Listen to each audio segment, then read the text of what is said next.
Hello बच्चों। यहां लिखा है a stepped cylinder having mass 50 kg and radius of gyration k is 0.3 meter. The radius r1 and r2 are respectively zero point 0.3 and zero point 0.6 meter. A pull T equal to 200 Newton exerts on the rope attached to the inner cylinder. The coefficient of static and dynamic friction between cylinders and the ground is 0.1 and zero point 0 respectively. Angular acceleration पूछा है, friction पूछा है, acceleration of the centre, ये सब चीजें आपसे पूछी हुई हैं। तो देखो, जैसे इस क्वेश्चन में एक बात तो ये बिल्कुल पक्की थी कि mg नीचे लगेगा, नॉर्मल रिएक्शन ऊपर लगेगा, बराबर है। अच्छा, फ्रिक्शन लगेगा तो मान लो इस डायरेक्शन में, लेकिन स्टैटिक होगा या काइनेटिक होगा इसके बारे में हम कोई भी जानकारी आपको नहीं दे पा रहे हैं। तो अगर हम कोई भी जानकारी नहीं दे पा रहे हैं तो हम लोग सबसे पहला काम क्या करते हैं कि जो बॉटम मोस्ट पॉइंट है इसके अबाउट ही टॉर्क निकाल करके एक्सेलरेशन फाइंड करते हैं। फिर उस एक्सेलरेशन की हेल्प से हम फ्रिक्शन फाइंड करेंगे। अगर वो फ्रिक्शन की जो वैल्यू होगी वो एफएस मैक्सिमम से छोटी होगी तो एफएस मैक्सिमम ही लग रहा होगा, बट अगर उससे ज्यादा होगी तो फिर फ्रिक्शन काइनेटिक लगेगा। क्लियर? तो चलिए साहब, सबसे पहले तो यहां से हम लोग लिख लेते हैं इस पॉइंट के अबाउट टॉर्क। तो इस पॉइंट के अबाउट अगर हम टॉर्क देखेंगे तो mg का टॉर्क जीरो है, नॉर्मल का टॉर्क जीरो है, फ्रिक्शन का टॉर्क जीरो है, केवल और केवल टॉर्क हमारे पास किसका आएगा? इस टेंशन का। तो इसके लिए साहब ये परपेंडिकुलर डिस्टेंस है, देखिए ब्लैक कलर का जो लाइन हमने ड्रॉ किया ये होगा। अच्छा, ये जो डिस्टेंस हम लोगों के पास होगा, परपेंडिकुलर डिस्टेंस को हम d से लिख रहे हैं, तो क्या मैं इसको r2 माइनस r1 लिख दूं? बेटा क्लियर हो रहा होगा, जो कि हम लोगों के पास आया 0.3 मीटर। तो अब अगर मैं टॉर्क निकालूंगा इसका, तो टॉर्क इज इक्वल्स टू हम लोग लिखते हैं force into perpendicular distance, and this is equals to I into alpha. जहां पे आपको एक बात ये याद रखनी है कि जो भी आई होता है वो रोटेशन एक्सिस के अबाउट निकालते हैं। तो गलती मत कर देना कि आई सेंटर के अबाउट रख दीजिए। तो रोटेशन एक्सिस अगर हमने बॉटम मोस्ट पॉइंट लिया है तो सबसे पहले हमको आई निकालना होगा उस पॉइंट के अबाउट। तो आई बराबर हम लोग यहां से लिखेंगे ICM plus M H square. अच्छा, आईसीएम को तो हमने लिख दिया M K square plus M into H square. तो एच की जगह बेटा आपको मिलेगा आर टू का स्क्वायर। क्लियर? तो यहां से एम हम लोग कॉमन निकाल लेते हैं, तो के स्क्वायर, के की वैल्यू दी गई थी 0.3, कितनी दी है? 0.3,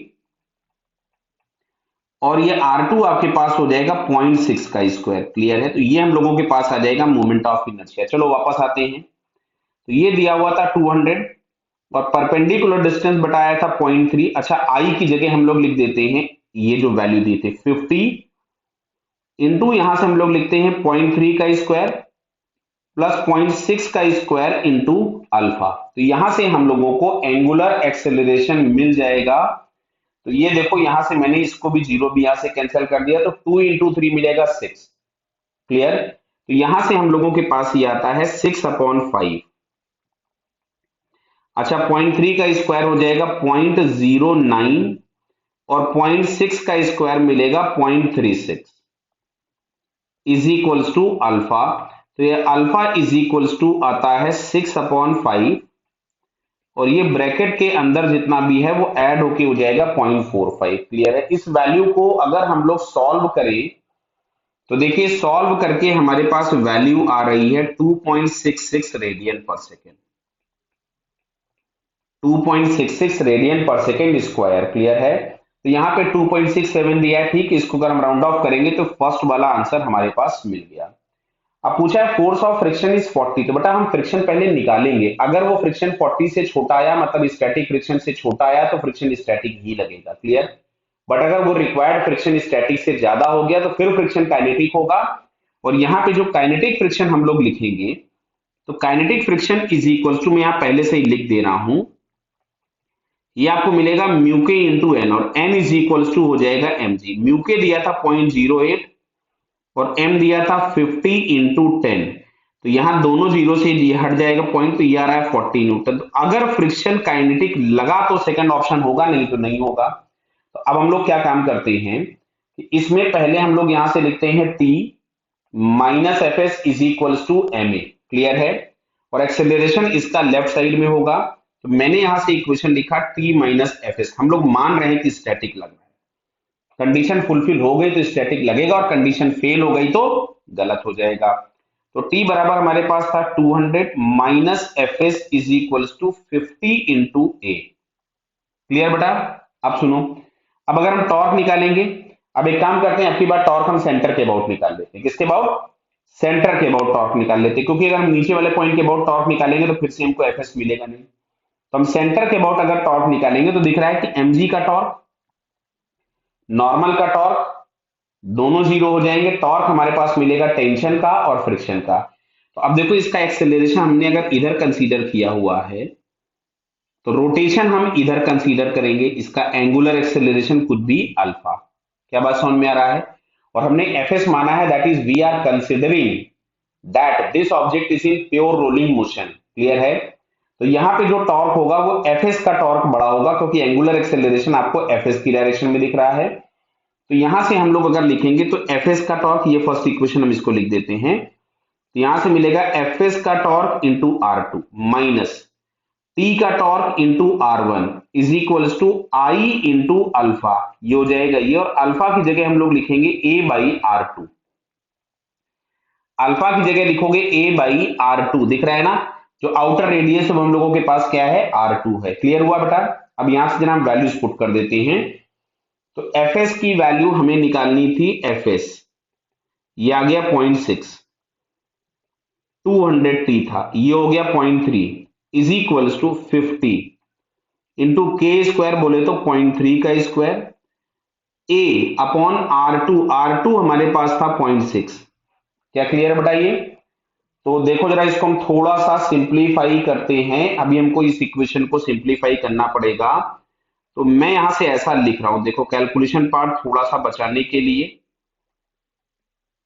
200 इंटू 0.3 इज इक्वल टू 50। मैंने इसको लिख दिया 0.3 इंटू 0.3 इंटू ए अपॉन 0.6। चलेगा ना सभी को?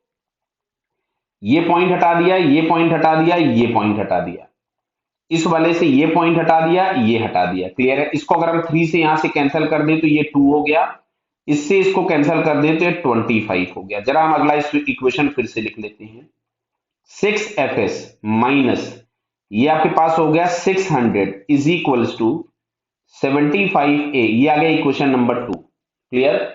और हम लोगों को एफ एस चाहिए था, तो एक काम करते हैं, एफ एस निकालना है ना हम लोगों को। तो चलो फर्स्ट इक्वेशन में पहले 6 से मल्टीप्लाई करके ए निकाल लेते हैं, छोड़ दो। इसमें अगर हमने फर्स्ट इक्वेशन में 6 से मल्टीप्लाई किया तो मिलेगा 1200 minus 6 F S is equal to 300 into A multiplied by 6 था। क्लियर? और इसको हम ऐड कर देते, गायब हो गया। तो 1200 माइनस 600 आया 600 इज इक्वल टू 375 ए। मतलब ए इज इक्वल टू मिलता है 600 अपॉन 375 मीटर पर सेकेंड स्क्वायर। ये हम उस कंडीशन की बात कर रहे हैं जब हम लोगों ने स्टैटिक फ्रिक्शन माना और प्योर रोलिंग हम चेक कर रहे थे। अब एक काम करते हैं, इसको हम लोग इक्वेशन नंबर 1 में ही इस ए की वैल्यू पुट कर देते हैं। तो इक्वेशन नंबर 1 में अगर हमने ए की वैल्यू पुट की तो देखिए यहां से अपने को मिलता है ये 200 minus F S is equal to 50 into A. ये आ गया 75, ओनली 75 नीचे है, दिख रहा है ना बेटा? 375 है, 375। तो यहां से F S is equal to अपने को मिलता है 200 माइनस 600 इंटू 50 अपॉन 375। अच्छा, इस वैल्यू को जरा हम लोग एक बार कैलकुलेट कर लेते हैं। मैं आपके लिए कैलकुलेटर से निकाल लेता हूं इस वैल्यू को तुरंत। तो देखिए इसमें हम लोगों के पास मिल रहा था 600 मल्टीप्लाइड बाई 50 डिवाइडेड बाई 375, ये आ रहा है 80। ये वैल्यू मिलती है 80। मतलब यहां से अगर हम लोग लिखेंगे तो 200 माइनस 80, मतलब हम लोगों को रिक्वायर्ड फ्रिक्शन आ रहा है 120 न्यूटन। क्लियर? तो गड़बड़ हो गया। क्यों?